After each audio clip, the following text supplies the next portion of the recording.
tenido el tiempo suficiente, hemos tenido la hora exacta. Las soluciones que tengamos naturalmente no son definitivas. Ustedes saben que el derecho, nadie ha dicho, nadie puede decir la última palabra. Todo es valorativo. Depende obviamente de la óptica con la que se le analice. Entonces, vamos a proceder a escuchar cuál fue el análisis que cada grupo hizo del caso. No se trata de dar respuestas absolutas, no vamos a entrar, naturalmente, en una discusión que pueda resultar secundaria. No, lo que puede ser esencial nos vamos a detener en lo esencial. Y hay muchas cosas que son esenciales. Entonces vamos a comenzar de aquí para allá y luego vamos dando cuenta. Lo que el grupo primero, que este es el primero, va diciendo y el grupo segundo, tercero, cuarto, ¿está de acuerdo? Pues está de acuerdo, salvo que tenga algo que agregar que contribuya a fortalecer la crítica del argumento que nos va a permitir en un momento dado llevarlo como una conclusión que nos va a servir para la solución de problemas prácticos. Entonces, yo les voy a permitir aquí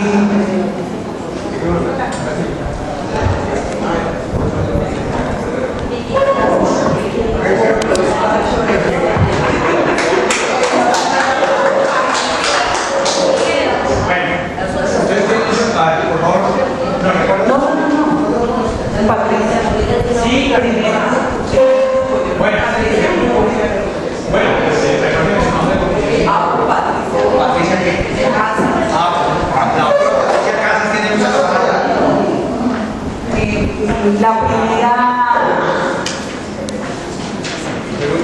pregunta sobre el asunto es si la orden de captura, si la acción que realizó el juez de control de garantías será necesaria la orden de captura en cuanto a las acciones que realizó y la actividad que realizó el juez de garantías. Entonces,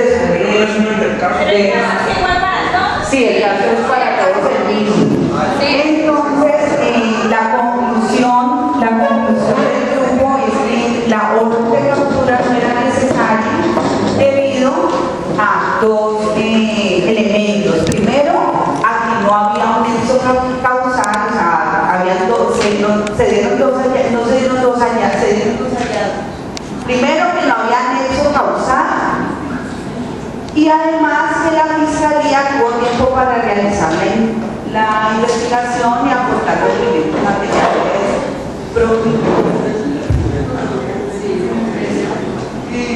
Los elementos materiales propios. Sigue. O sea, la orden de captura no era necesaria. No.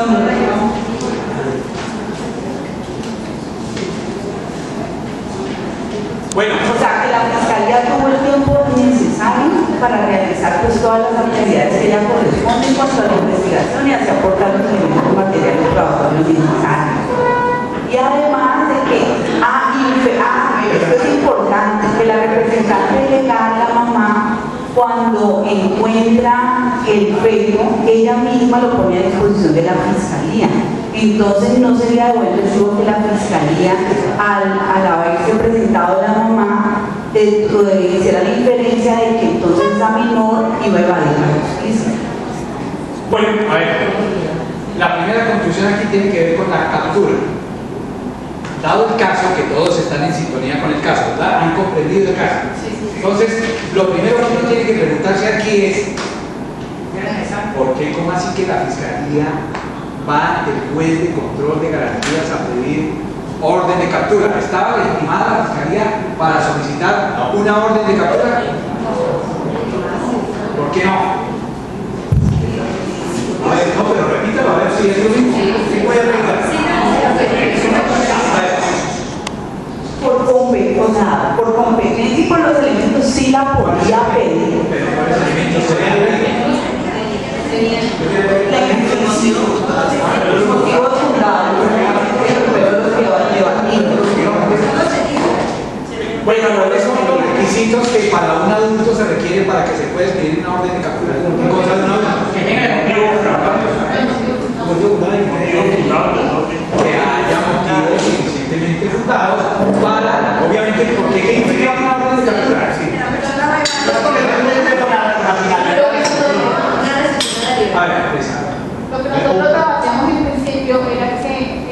partíamos inicialmente de que sí se podía pedir la orden de captura porque se miraba que la menor no tenía la radio, que estaba allí, que no pues el riesgo de que la menor se evadiera.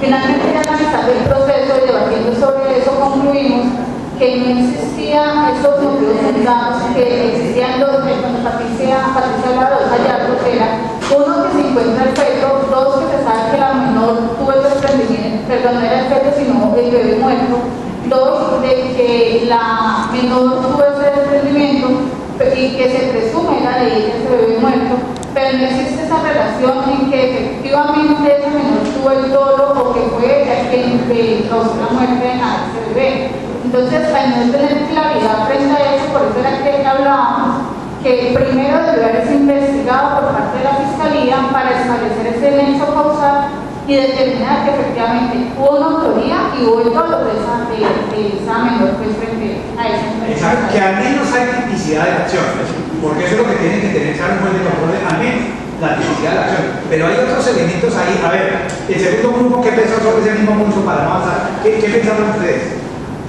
Sobre la orden de captura específicamente.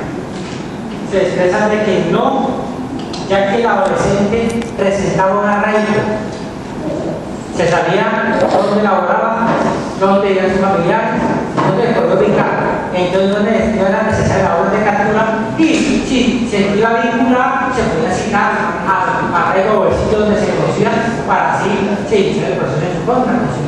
Bueno, ese es otro elemento. Y más teniendo en cuenta que vea, hay un elemento aquí. No, pero ese es otro problema. Ojo, porque es que el riesgo razonable tiene que ver es como fundamento para la asesoramiento.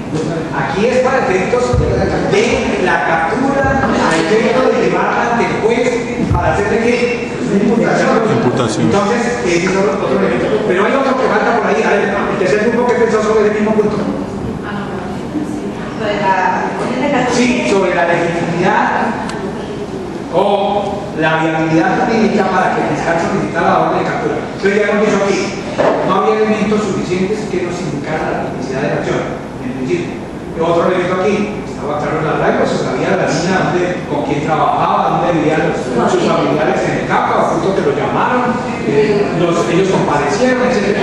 ¿Qué otro elemento les aparece ahí? Sí, nosotros adicionaríamos a la anterior y que no era necesaria la orden de captura la menor porque ella se encontraba en un centro hospitalario. Oh, pero si se encuentra en un centro está enferma, la están sometiendo a un tratamiento, ¿cómo así que una orden de captura para capturar a una persona que se sabe dónde está y que no tiene posibilidad de al menos por sus propios medios? Esto es, vea, eso que no dice la razonabilidad. ¿Qué otro elemento encontraron ustedes? Aparte, han salido tres. Que no se analizó el entorno familiar y personal de la niña ni las condiciones psicosociales. Exactamente, vea. El análisis de las circunstancias psicosociales, culturales, si ustedes quieren. ¿Qué era la marginalidad?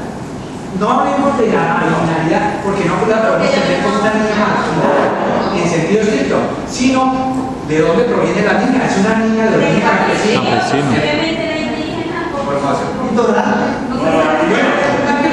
importante es, ojo, vean lo importante que es aquí el contexto, porque no es una niña que uno pueda decir es una niña avesada en el campo de la delincuencia.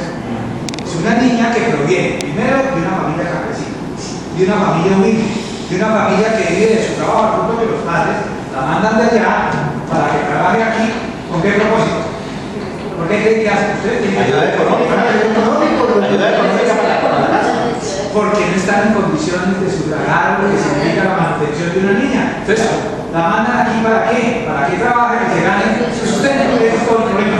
Entonces, en esos términos, el juez también tiene que pensar, valorar una situación como esa cuando va a emitir una orden de captura.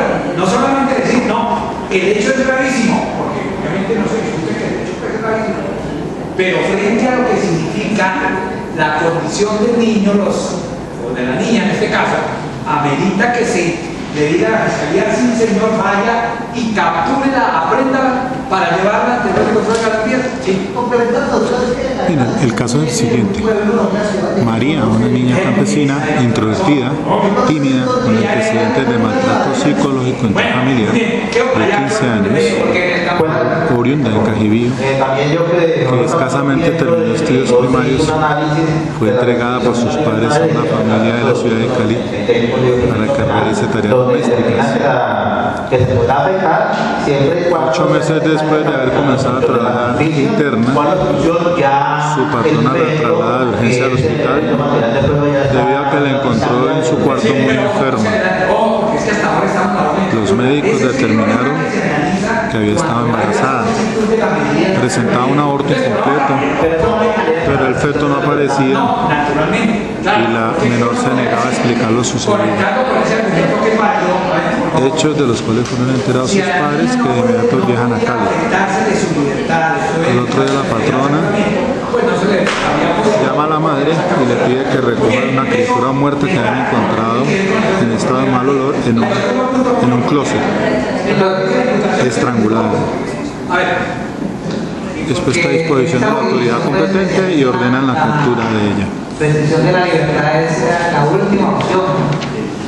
La última opción. Y entonces, en este caso, pues, igual una orden de captura sería la última opción que tendría de pronto la fiscalía. Sí, hay que mirarlo, pero conectado con el otro argumento. Esto es, en el evento de que llegáramos a imponerle medidas de tratamiento, sería viable la posición de la pues algunos dicen sí, porque se trataba de homicidio. Pero si ustedes miran eso, al margen de eso, ese punto específico, tendría que llegar a la conclusión que no amerita la orden de captura y un juez tiene que tener el suficiente carácter para decir un momentico, no le ordeno la captura que usted está solicitando por A, B y C, punto. A que es que con eso está obstruyendo la administración. Usted tiene todas las posibilidades para hacer comparecer a la niña. Es que a la niña le piden orden de captura al fiscal. Eso es lo que se discute. En otro punto. Escuchen el punto. Concluimos que no, por dos aspectos principales. No pone medio. Punto 2. Y la audiencia de imputación se negó el cargo de autor de homicidio. Ante lo cual la defensa solicitó, ojo, que previamente se le practicara un examen. Es un examen diferente. Si en la audiencia de imputación de la niña le piden el examen psiquiátrico a la defensa y el juez de garantía lo niega. Ese es el punto que está discutiendo. El anterior era sobre la orden de captura que le habría dado el orden por un fiscal, sabiendo que la niña estaba hospitalizada, que no era necesario, ni había motivos fundados para ello. El primer no era necesario. A ver. Sí,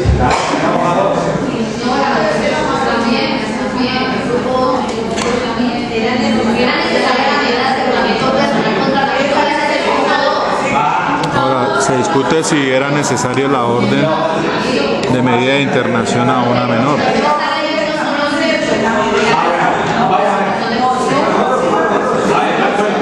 veamos. No era necesario, ya que si bien es cierto, se cumple con lo estipulado en el artículo 187 del Código Penal de la Ciencia, es decir, se cumple con los requisitos objetivos, no sucede con los requisitos subjetivos de que trata el artículo 3 del Código Procesal Penal, modificado por el artículo 65 de la Ley 153, donde el juez debe valorar, entre otros aspectos, los establecidos en la norma de cita. Es decir, los requisitos subjetivos.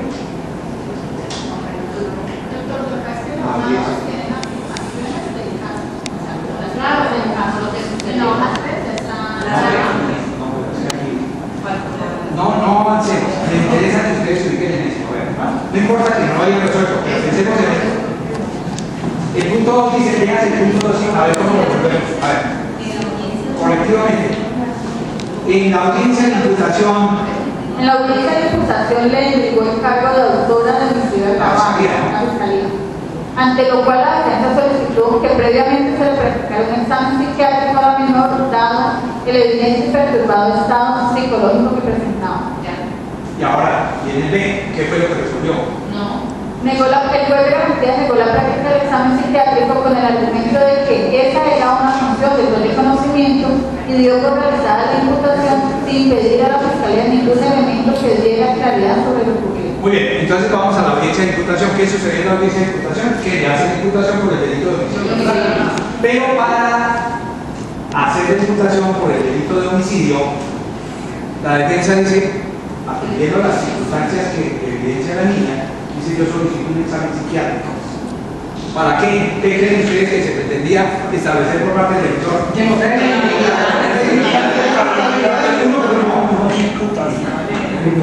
la imputabilidad a la menor, por la situación que había. Bueno, la imputabilidad de la menor. ¿Qué otra cosa podría establecerse a través de ese examen psiquiátrico? Madurez psicológica, doctor. Sí, naturalmente tiene. Por ahí tiene que ver eso. La capacidad de hecho penal. ¿Pero qué más? Bueno, el examen podría estar orientado a dos cosas. La primera, a si efectivamente en el momento de realizar la acción, ¿cuál es la acción que realizó? Pues estrangular la criatura en el momento que nacía. ¿Sí nacía el niño? No, sí. Estaba en condiciones de comprender qué era lo que estaba haciendo. O si estaba en alguna situación especial de enajenación, de perturbación mental transitoria, que la llevó a esa situación. Transitoria. Era razonable que se pidiera para ese propósito, ¿sí o no? ¿Por qué? A ver, ustedes qué opinan aquí. ¿Por qué era razonable que se pidiera? ¿Por qué? Lo que usted me dice, diga. Bueno, esa es una razón básica, porque tratándose de una mujer en condiciones normales, el parto le genera un estado psicológico que naturalmente la perturba. Eso tratándose de una persona normal, pero tratándose de esta adolescente, por eso les dije, comprendieron el caso. ¿Qué era lo que pasaba con esta adolescente? No digamos que no. ¿Qué observaron en esta niña? Por favor, alguien. Para el momento de ese parto tenía 15 años de edad.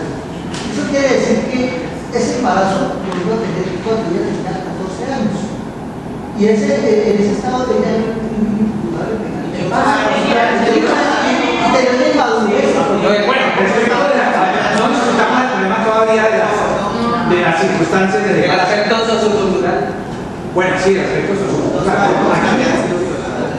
Bueno, pero ese es un elemento que puede entrar después. Pero aquí, la conciencia. Psiquiátrico. La conciencia, doctor.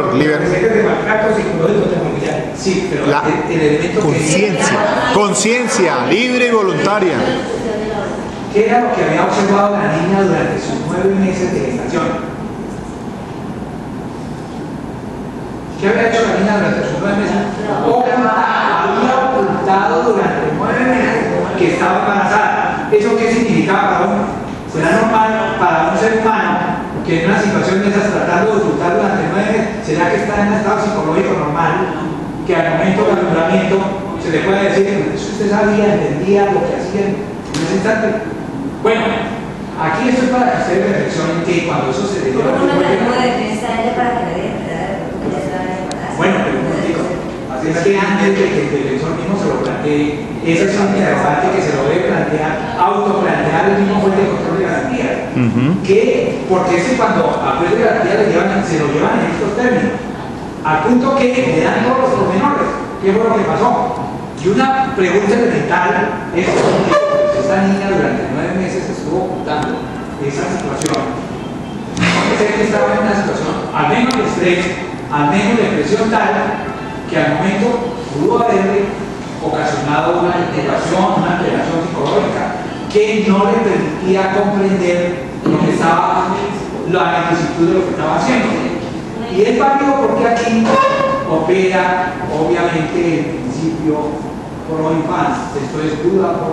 La duda siempre debe favorecer al adolescente. Y esa es una duda que debe plantearse el juez. Así no se lo plantean las partes. ¿Por qué? Porque es que aquí el juez no debe tener temor de proceder de manera juiciosa.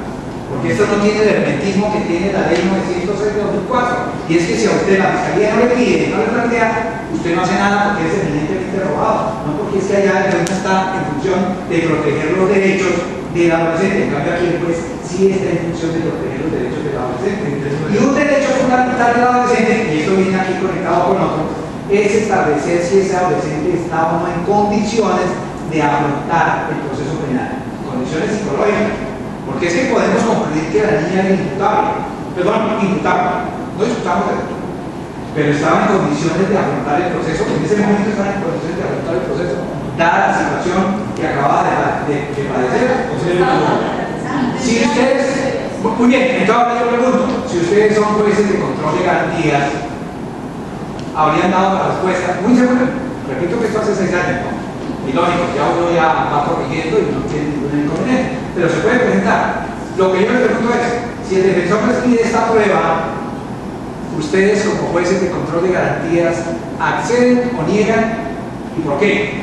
En cada caso. A ver, el uso de la palabra aquí, a ustedes. Como juez de control de garantías. No, ojo, la defensa le dice, solicito, señor juez, de control de garantías, previamente, para efectos de proceder con la imputación, que se practique un dictamen psiquiátrico a la menor. Pretendo demostrar 2 cosas. La primera, que no estaba en condiciones de comprender el instituto lo que supuestamente hizo. Y segunda, que no está en condiciones de afrontar este proceso. Es una cuestión elemental. ¿Y con qué fundamento? A ver, ¿con qué fundamento?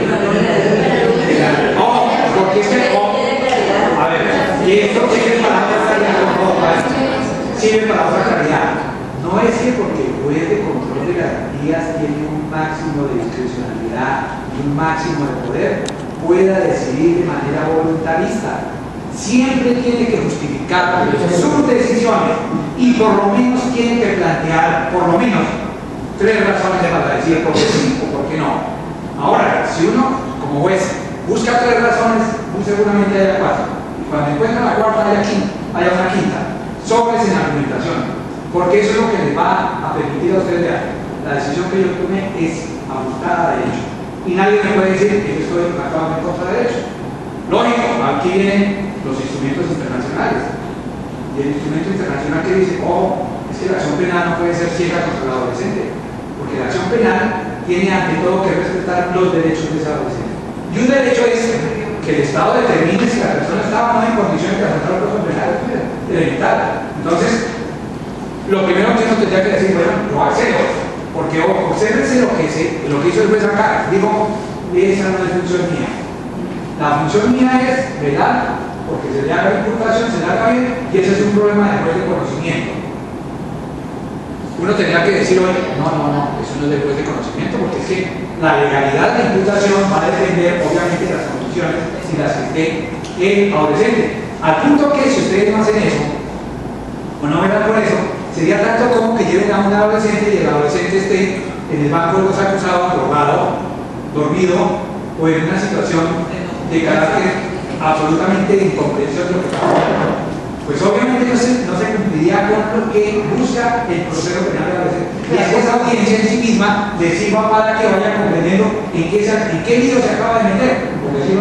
Entonces, es muy importante eso, ante todo, ver la situación completa, aprenderla y naturalmente, si uno tiene un argumento para decir sí accedo por esto y esto y esto, o no accedo por esto y esto, pero ojo, la razón, porque esta es una razón mecanicista, simplemente funcionalista.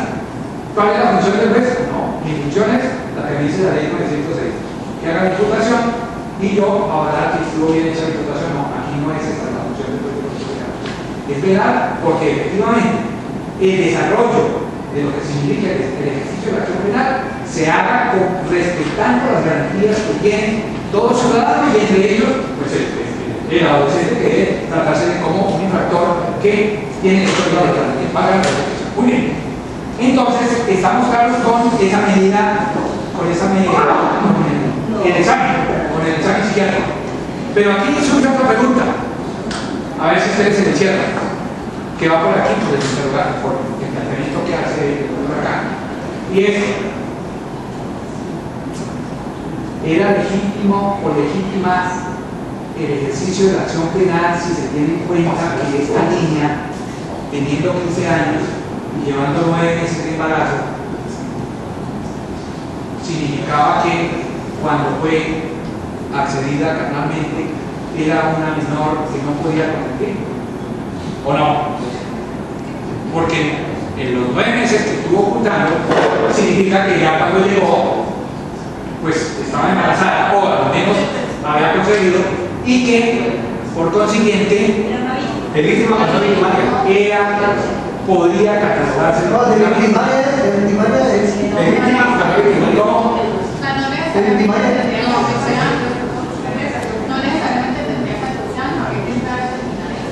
Bueno, pero lo cierto es que aquí eso no se determinó. Eso es el ejercicio, sobre eso que tengo que llamar la atención. Lo elemental que tiene que examinar el juez de control de garantías como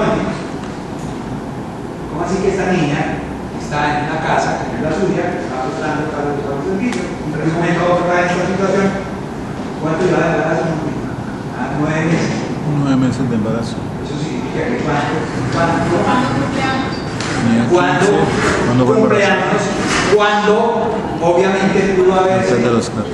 tenido la relación y en qué circunstancias pudo haber tenido esa relación. Porque si eso no se clarifica, estamos cerrando los ojos ante la posibilidad de que ese adolescente sea una víctima y entonces resultamos procesándolo como victimario. El interrogante está planteado acá, pero el juez de control de garantías está en la obligación de hacer ese examen, con independencia de que se lo plantee la defensa. Ahí está toda defensa, porque el defensor técnico, seguramente, lo primero que le pregunto es, bueno, ¿qué edad tenía cuando cumplía? Lo cierto es que tenía 15 años cumplidos al momento, pero ¿qué significa? ¿Cuánto, en qué momento, cuántos años tenía según la edad en que, o mejor, el tiempo del embarazo, para poder determinar si es procedente el ejercicio de la acción penal contra ella? ¿Por qué? Porque si se considera víctima, habría un contrasentido. El Estado no puede ejercer acción penal contra una víctima si se ha determinado o si hay elementos que permitirían inferir que ella fue víctima de un acceso carnal que no pueda consentir. Es posible que no haya consentido, pero como no está en capacidad de consentir, de todas maneras fue víctima de un acceso carnal. Y eso, el juez de control de garantías no habría podido avalarlo para decirle si haga la indemnización. Porque si no, sería decirle tanto como, yo veo que esto, lo que usted debe imputar, eso no está contemplado en la ley. Defensores públicos, la adolescencia, fiscales, no puede proceder en esos términos. Entonces es a eso a lo que te digo. El segundo punto, en el B, a ver, Casuística, en el B, trabajando este tema en un taller. el 2B, el juez accedió a imponer a la menor internamiento preventivo. ¿Sí? Siga.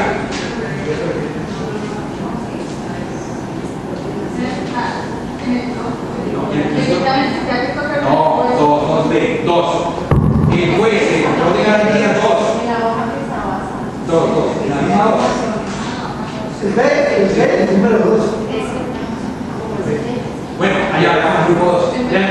El 2B. En la afirmación que es el 2B, el juez de control de garantías B accedió a imponer a la menor internamiento preventivo.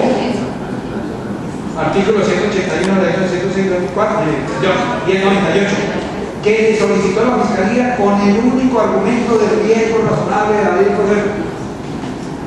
La pregunta aquí es, ¿esa es una decisión jurídicamente acertada, teniendo en cuenta las circunstancias que se presentaban en relación con esta menor?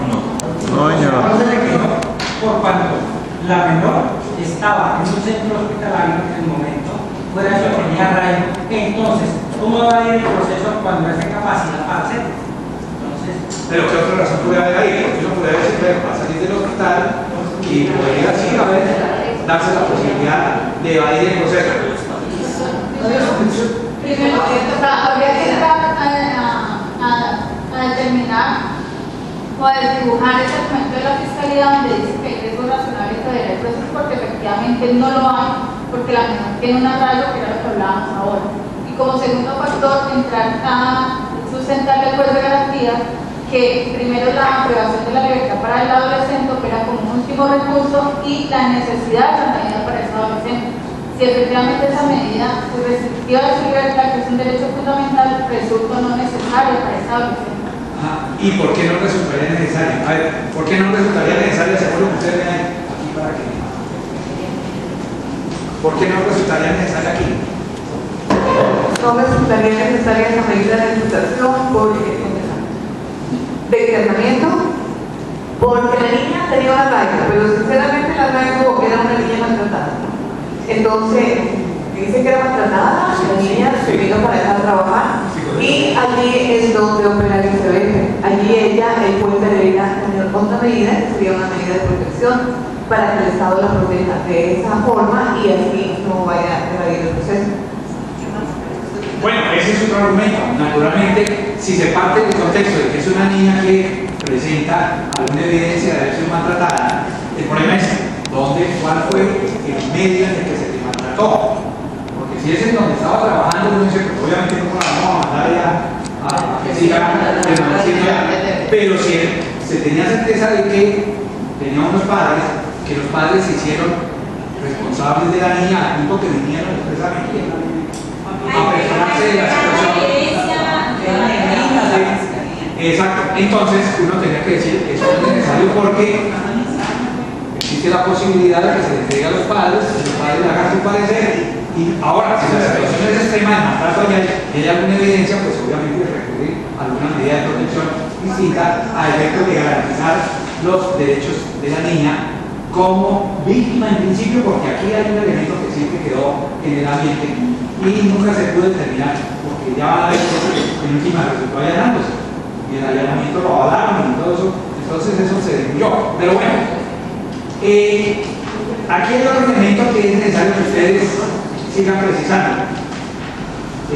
Aunque el punto 3 dice es ajustado a la legalidad del allanamiento de los cargos, aquí hay que tener en cuenta eso.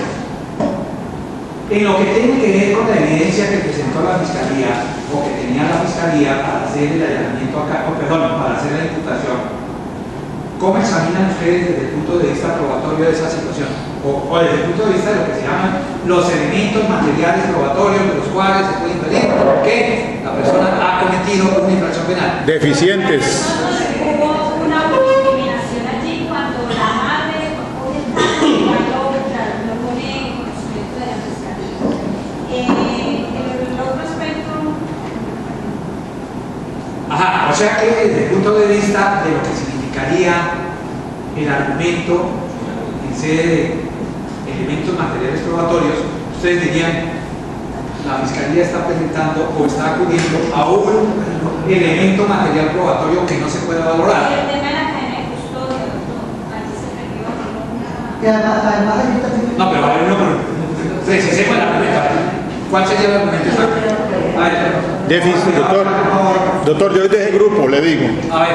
Deficiencia frente a los elementos materiales probatorios de la Fiscalía para dar la inferencia razonable. Ese es el punto de la imputación de cargos y por lo tanto podría caber la nulidad. Pero ¿en qué radica la deficiencia?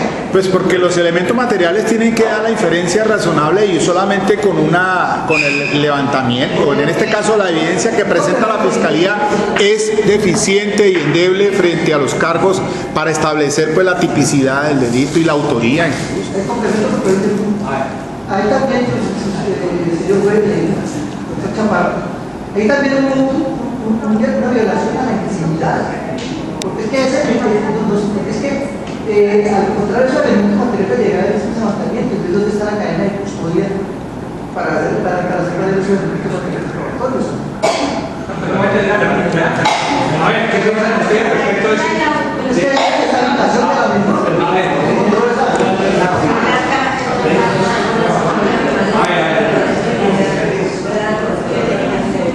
A ver, el problema jurídico que se les presenta aquí es las circunstancias en que fue hallada la evidencia. ¿Cuál es la evidencia? ¿Cuál es la evidencia que bueno, el carro que encontraron en la habitación de la niña, la criatura, porque ya no es lo que sea, la criatura nació. La cosa es que la criatura nació.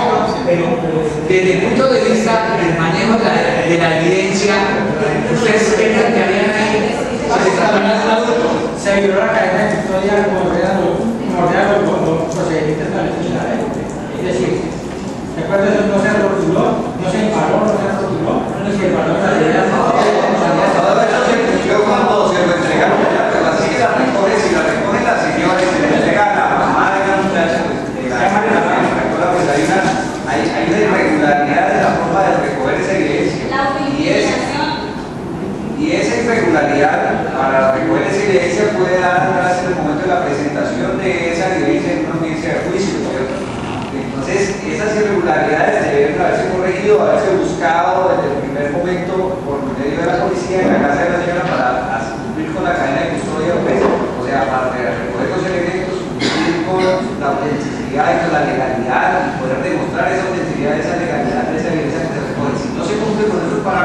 pues fácilmente no hay una prueba legalmente obtenida para poder ser presentada.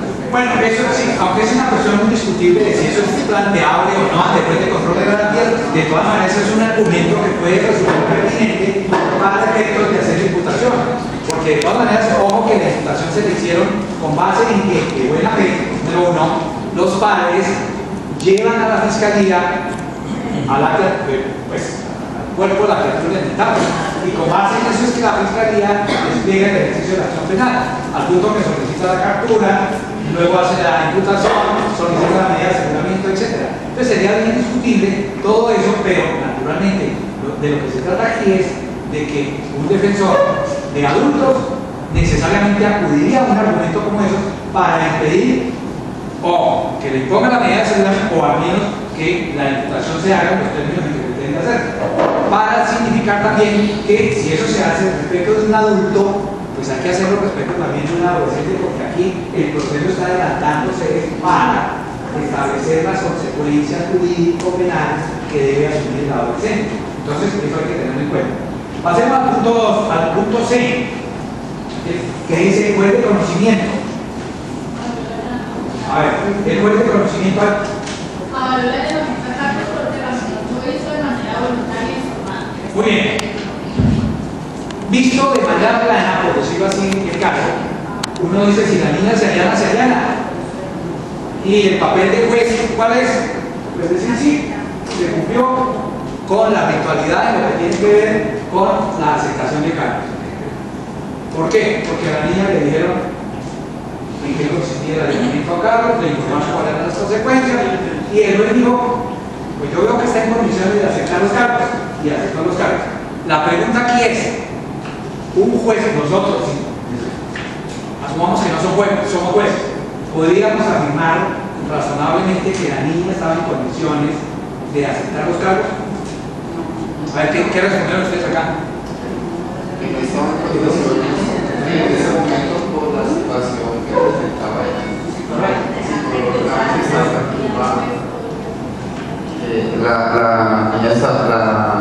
la adolescente estaba perturbada por las condiciones que acababa de vivir y no era apta para comprender lo que es un allanamiento, las consecuencias. Muy bien, si eso es así, ¿qué habíamos hecho como jueces de control de garantías? Si eso es así. Verificar. No, no se de control de garantías. No, porque es que el allanamiento lo hizo ante el juez de control de garantías. Declararlo ilegal. Bueno, ese juez de conocimiento el que legaliza. El juez de conocimiento legaliza ese válido, lo avaló y siguió adelante. Pero el allanamiento lo hace el juez de control de garantías. Ahora, la pregunta es, ¿qué tendría que haber hecho un juez de garantías de adolescentes frente a ese allanamiento de esta adolescente? Verificarlo. No, pero eso es el juez de conocimiento. Yo lo pongo a hablar. Lo verifico su estado de conciencia, cómo está esa persona. Y el joven. Ordenar la prueba.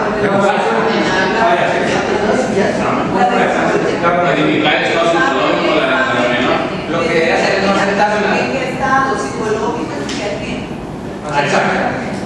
Es una medida de prudencia que hace todo juez, a efecto de que la imputación, obviamente, si verifica que la imputación sea correcta, hay que verificar que el allanamiento sea también de manera correcta y no simplemente de manera formal, porque observen que aquí lo que dice pues, desde el punto de vista de las formas, yo no encuentro ningún inconveniente para que se allane, y se allanó, pero por los elementos de juicio que plantea el caso, el juez, en una medida prudente, lo que había tenido era que decir, yo voy a ordenar que se practique una valoración psicológica o psiquiátrica, si es el caso sobre, pero por lo menos sí psicológica, para efectos de determinar si en el momento la persona está en condiciones de entender por qué está allanándose a los cargos. Porque ¿qué implica el allanamiento a cargos? En un adulto, ¿qué implica? Más consecuencias. Esa voluntaria consciente. Bueno, esa es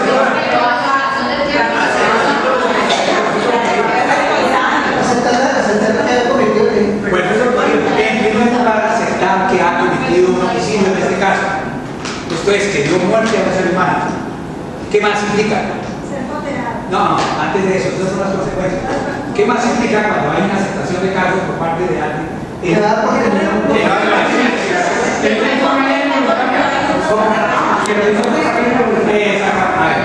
que lo hizo en forma consciente y voluntaria. Esto es, que sabía lo que estaba haciendo, que conocía que ese acto que estaba llevando a cabo lo prohíbe el derecho. Ese acto voluntariamente lo realizó. ¿Y qué más? ¿Qué más? Que como consecuencia yo recibirá una sanción. No, eso. No se adelante. Ese es el problema del derecho y control de garantías. Primero, obviamente que la persona dice, sí, señor, acepta que cometí esa conducta, que lo hice de manera consciente y voluntaria. El juicio de antijudicial, obvio que eso no lo hace la autoridad, eso tiene que tenerlo claro el juez, que lo hizo sin estar asistido por una causal de justificación. Y que, como sabemos, ustedes saben que una de las causales puede ser una causal que lleve a una situación de error. Ustedes saben que en adultos es posible que la persona alegue la situación de error, por ejemplo, bajo el entendido de que como ha sido accedida voluntariamente, contra su voluntad, está legitimada para abortar. Lógico que hoy eso no admite discusión porque al fin y al cabo constitucionalmente eso ya tiene esa vía, pero simplemente para significar que si eso se predica respecto de un adulto, ¿por qué no hay que examinarlo respecto de un adolescente? Entonces el juez tiene que tener certeza de que el adolescente a su vez tiene claro que no estaba asistido por ninguna causal de justificación o porque no estaba actuando en situación de error. Esto es porque ella pensó que como se trataba de una niña que podía abortar y que eso, o que podía darle más de la criatura y en las condiciones no le pasaba nada. Si tiene eso supremamente claro, pues naturalmente uno tiene que admitir que el adolescente está comprendiendo cuál es el alcance de esa declaración de allanamiento a los cargos. Lógico, la consecuencia cuál es, pues si eso está claro, la consecuencia es que le van a dictar pues sentencia declarando a los responsables y por las consecuencias. Que se termine el proceso, que renuncie a las demás garantías, sí, todo eso está bien, pero lo que tiene que tener claro el juez de control de garantías aquí específicamente es eso, que el adolescente tiene claridad sobre esos aspectos básicos, porque si por razón de la situación mental que está, se da cuenta de que no comprende eso, porque pongan en caso más extremo. Supongan que este muchacho que lo llevan bajo los efectos de sustancias psicoactivas. Entonces le dice, ¿usted se allana? Y dice, sí, Catano, yo me allano. Y después dice, bueno, listo, se allanó. Pues obviamente que ese no puede ser un allanamiento que se pueda declarar como legal. Ahora, el hecho de que el juez de control de garantías haya admitido el allanamiento vincula al juez de conocimiento para dictar la sentencia en esos casos, en esos términos. No, ¿sí o no? ¿Por qué? Porque el juez de conocimiento revisa el caso. Y si encuentra que realmente tiene todos los requisitos para anular el proceso. Es decir, Bueno, las garantías del debido proceso. Las garantías del proceso. Exacto, porque el juez que dicta la sentencia tiene el deber de verificar que la sentencia se dicte en términos de eficacia de la misma, porque si está viciado el procedimiento o si hay algún vicio, puede que no sea estrictamente el procedimiento de la persona que se halla, si hay algún otro vicio que puede implicar violación de la garantía, pues naturalmente no podrá dictar la sentencia. Entonces eso hay que verificarlo a efecto de que se pueda decir, vea, este adolescente se dispone la consecuencia de manera legítima. Muy bien. Ahora el allanamiento hizo que por se de manera voluntaria. Dos. Leamos aquí en dos, por favor. El punto 2 del centro. Ante la solicitud del Ministerio Público. En la audiencia de dosificación de pena y sentencia ordenó el dictamen psiquiátrico que cumplió planeó estar en condiciones de comprender y de creer en el momento de los hechos. Listo. Entonces, accede a la práctica de esa prueba. Pero ya era tarde. Bueno, lo cierto es que accedió. Ahí no hay ningún problema. El problema surge a continuación. Lea el punto que sigue. 3. Profirió condena en la que le impuso 5 años de privación de la libertad, artículo 187 rayados, bajo la consideración de que La menor obró consciente de lo que hacía. El hecho es extremadamente grave y la aceptación de cargos es prueba de la responsabilidad. Ajá, entonces dijo, si aceptó los cargos, pues es porque lo hizo de manera consciente, voluntaria, no estaba parada por causa de justificación y por consiguiente la condena. Y en segundo lugar, porque la adolescente necesita un tratamiento psicológico que le haga comprender el daño que ella misma se causó, pues el quitarle la vida a su propia hija puede ocasionarle a ella misma trauma que en la posibilidad le puede traer consecuencias. Muy bien, ¿cómo ven ustedes ese argumento para condenar a una persona? Porque está condenando, están condenando. Y ojo, a ver, leyeron este argumento, si ustedes tienen oportunidad, piden, esto ya es público, van y miran la sentencia, y lo que tiene que ver con la sentencia, y la sentencia dice esto. Exactamente como está aquí, entre comillas. La adolescente necesita tratamiento psicológico. Esto la condenamos porque necesita tratamiento psicológico. Que le haga comprender el daño que ella misma se causó. Eso es, para que comprenda que ella se causó un daño, la vamos a condenar y la vamos a sancionar. Causó, pues, quitarle la vida a su propia hija puede ocasionarle a ella misma traumas que en la posteridad puede traerle consecuencias psicológicas. O sea, para evitar esas consecuencias psicológicas, a futuro entonces la sancionamos, la condenamos, la sancionamos. ¿Cómo ven el argumento? ¿Cómo analizan ustedes este argumento? Sencillo, el argumento de que sí, el mismo funcionario está diciendo de que puede presentar un trastorno psicológico en el futuro, ¿cómo la va a condenar? Es ilógico. Entonces, como decía, en la ley popular, con cada rollo y con sueño pierde usted, no va a perder la muchacha. Es decir, no es lógico el razonamiento del funcionario cuando le dice que efectivamente puede ser trastornada y aún así la sanciona. Bueno, pero aparte de eso, ¿cómo encuentran ustedes? Es contradictorio todo en el sentido de que si él está diciendo que necesita tratamiento psicológico para que comprenda, quiere decir que no comprende. Exactamente. Si le implícita una contradicción en los términos, eso es el primer término. Pero además de eso, ¿qué otra cosa refleja este argumento? ¿En dónde está ubicado el juez? ¿O está ubicado el juez exacto?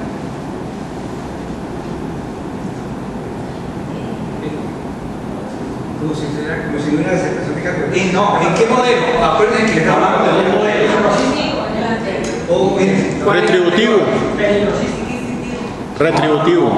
Retributivo, una pena retributiva, ¿no? Así que es retributivo, ¿vale? ¿No? Hemos evolucionado de un modelo de protección que traía el Código del Menor, en donde ya en última se ve privada de libertad para protegerlo, ¿sí o no?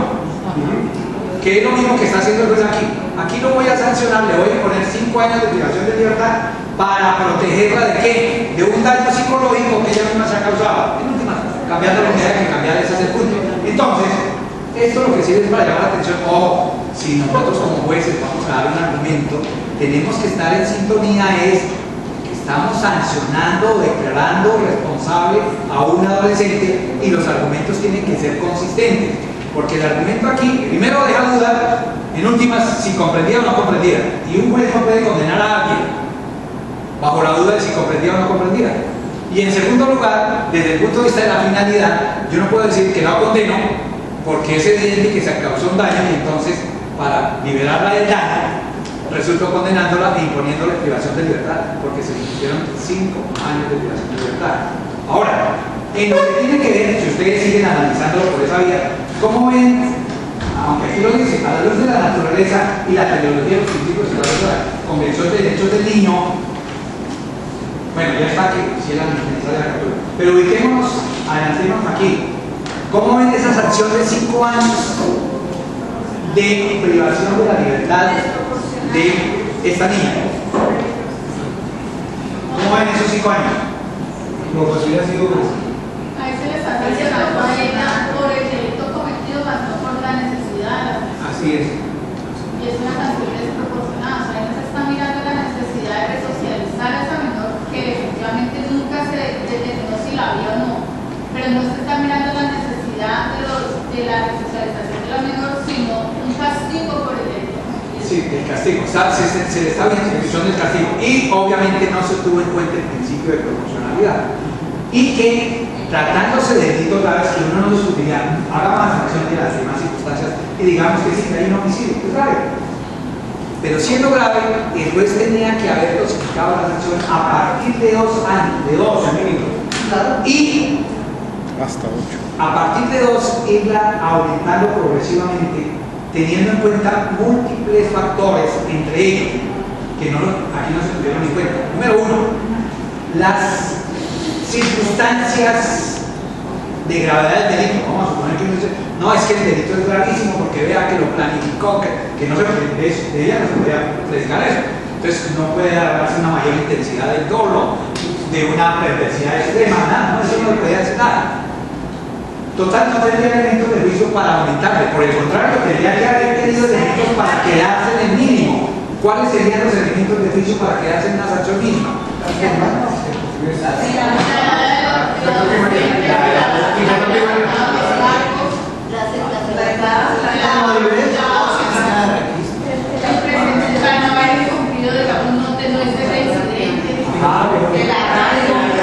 Su extracción, su grado de escolaridad, la tarea doméstica que desempeñaba, la forma como lo desempeñaba, el hecho de haber estado alejada de sus padres, porque era una niña que estaba alejada de sus padres, al menos hacía 9 meses, o menos, que estaba separada de sus padres. Todas esas son circunstancias personales que después tienen que valorar para determinar cuál es la magnitud del juicio sancionatorio. Pero si seguimos en el orden, para no perdernos, ya resolvimos el punto A del numeral 1, era necesaria la captura, no, era necesario el aseguramiento, tenemos claro que no. Se aviene la medida con el artículo 37 de la convención que establece la detención, el encarcelamiento, la función, debe ser por el tiempo más breve de como situación extrema. Bueno, sí, la imposición de las medidas de aseguramiento resulta consulta el principio del interés superior del niño, consagrado en el artículo 3 de la Convención de Derechos y 8º y 9º de la Ley 1098. ¿Cmo vieron ese punto ustedes? A ver. Doctor, nosotros concluimos que no se aviene cuando prevalecía aquí el derecho a la salud de la niña, el derecho a la intimidad y el derecho a no autoincriminarse. Bueno, pero lo cierto es que ya la situación de autoincriminación fue de forma indirecta, ya no es para efectos aquí porque habla de difusión de la medida de aseguramiento, ojo, que a la que accede el juez sin hacer la correlación con cuál sería el interés superior de la niña aquí. Hasta por su familia. Sí, pero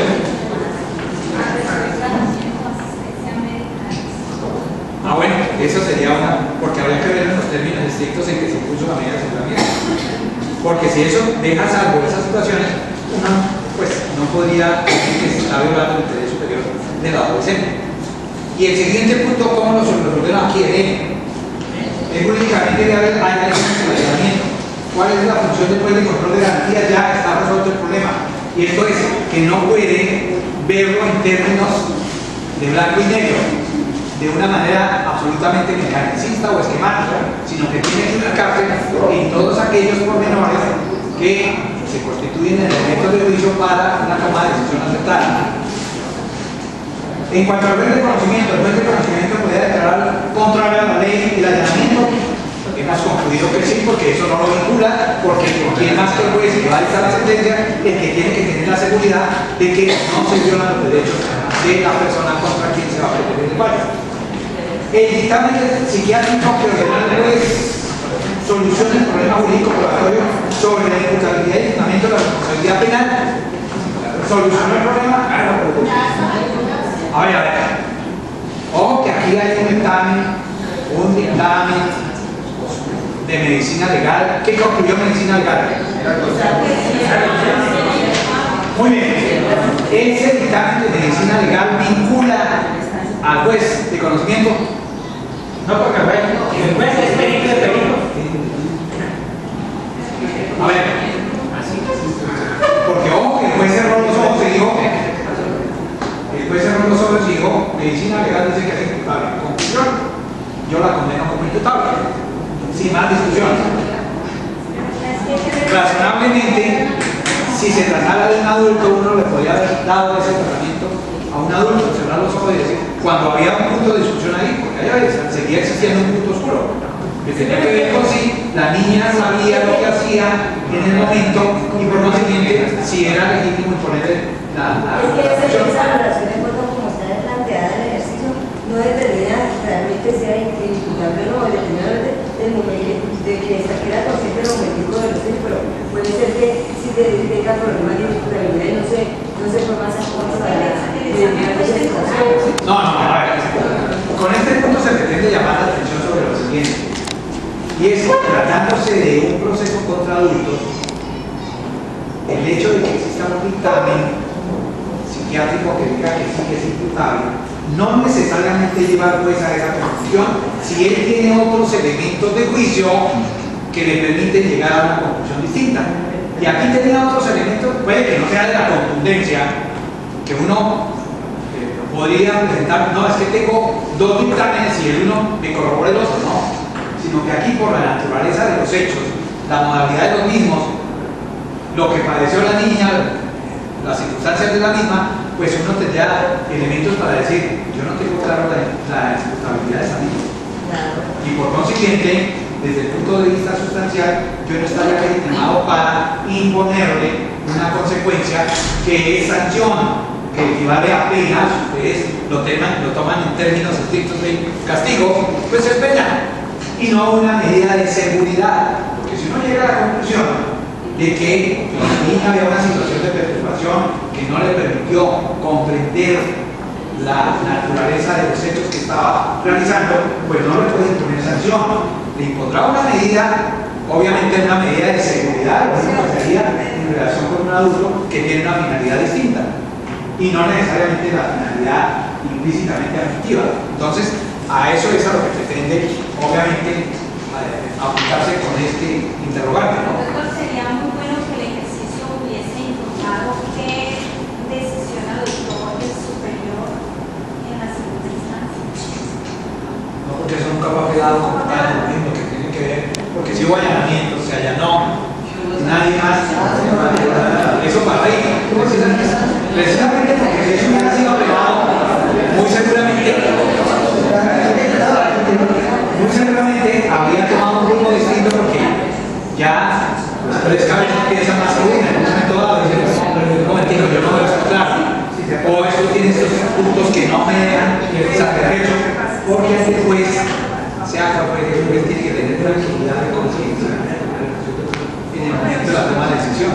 Y estos serían elementos que no le permitirían que el juez esté tranquilo con esa toma de decisión y que afectan derechos fundamentales de un ser humano. Entonces, obviamente, ese es uno de los obstáculos que se encontró ahí. Bueno, veamos aquí. A ver, un grupo que no haya hablado mucho. A ver, aquí. Mario. Bueno, aquí. Mario. Ese punto C de la hoja 4. Aunque ya implícitamente tenemos el resultado acá. La cantidad de sanción se comparece con el principio lógico de proporcionalidad y el carácter excepcional de la privación de la libertad consagrado en el artículo 37b de la Convención de Derechos del Niño. Pues desde el principio ya dijimos que la sanción había sido desproporcionada, se rigió por el principio de proporcionalidad. Y respecto a la privación de la libertad también se ha dicho que es la excepción. Primero, que es excepción, pues, y segundo, que si se va a imponer, tiene que ser, obviamente, en relación con delitos graves, así no hay discusión que el delito puede ser grave, pero por el tiempo más corto posible. Y obviamente aquí no puede decir, bueno, es que el tiempo más corto posible, entre 2 y 8, pues yo me voy por 5, no, porque esa no consulta, obviamente, el principio consagrado a la protección de derechos del niño, ni el principio de proporcionalidad, si uno va a mirar la naturaleza, gravedad del comportamiento, si eso solamente se vuela por ahí, ¿no? El punto D, ¿cómo resolver el punto? Por favor, aquí el punto D de la hoja 4. Se materializó el derecho a que tiene el niño de ser oído. No se materializó, claro que no. No lo dejaron escuchar. De acuerdo, por ejemplo, que en ningún momento la adolescente fue escuchada. De acuerdo con el ejemplo que la adolescente en ningún momento fue escuchada y posiblemente de haberlo hecho tendría bases o fundamentos para disponer una sanción más benigna o acorde con sus derechos. No es incompatible, ya que es un derecho del adolescente a guardar silencio. Aún así, la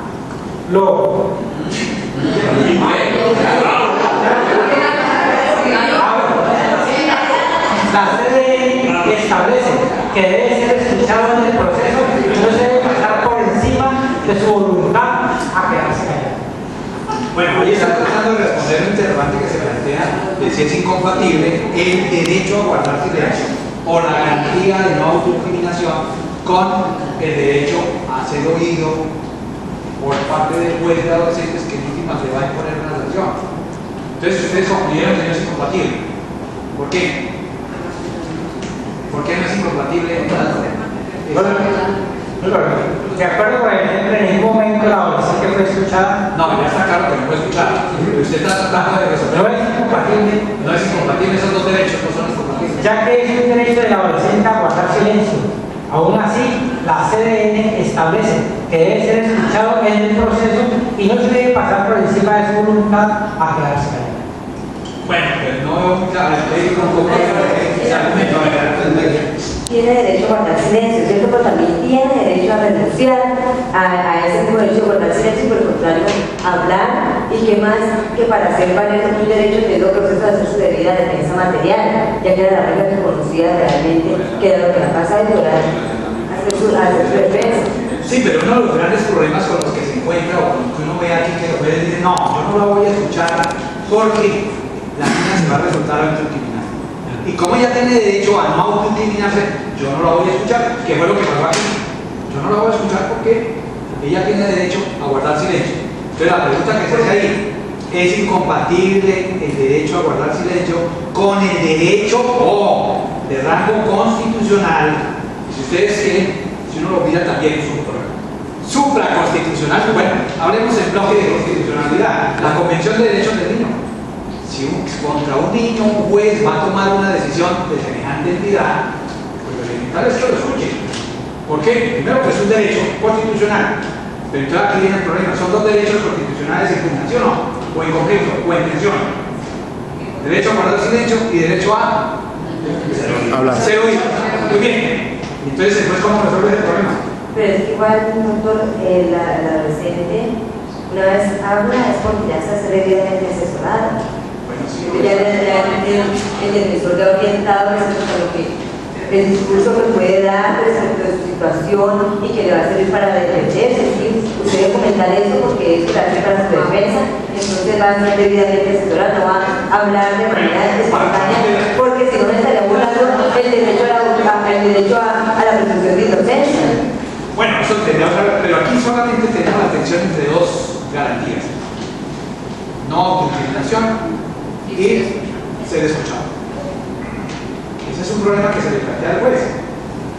Y si la niña le dice, señor juez, por favor, yo solicito que me escuche, yo quiero manifestar qué es lo que pasó. Tiene que escucharla. Bueno, pero y el juez le dice, no la voy a escuchar porque es que usted tiene derecho a no autoincriminarse. Ahora le dice, pero si quiere, pues yo la escucho, pero usted tiene que renunciar a su derecho a no autoincriminarse. ¿Eso es incompatible lo uno o no? No es incompatible con un derecho que ella tiene y ella puede renunciar a renunciar a su derecho. Bueno, si renuncia, uno diría no hay problema si renuncia, porque al fin y al cabo renuncia. Pero si no renuncia, ¿usted no lo escucha? No, es que si no renuncia, después tiene que decirle previamente, ¿sí? Sobre los derechos que tiene. Si no renuncia, se da por favor. Y si no renuncia y habla, es porque está renunciando tácitamente. No, pero no puedo decir tácitamente. Si no renuncia a ese derecho y vuelve a permite que hable, estamos debiendo también ese derecho por silencio. A ver, escucho más opiniones sobre el punto. A ver, ¿qué pensaron allá? Es que aquí la advertencia que se hace en la vida puede ser la posibilidad de lo que se evidencia es que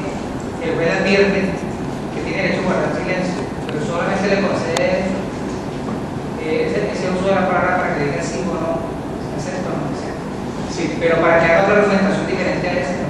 Sí, ese es el problema que tenemos, precisamente, ¿cómo lo salvamos? Porque un argumento siempre al que acude el juez es decir no, porque si yo lo escucho, pues le estoy violando ese derecho a que no sea autoincriminado, pero resulta violándole por consiguiente el derecho a manifestarse, a ser escuchada. ¿Cómo resolvemos el problema? ¿Qué pensó este grupo?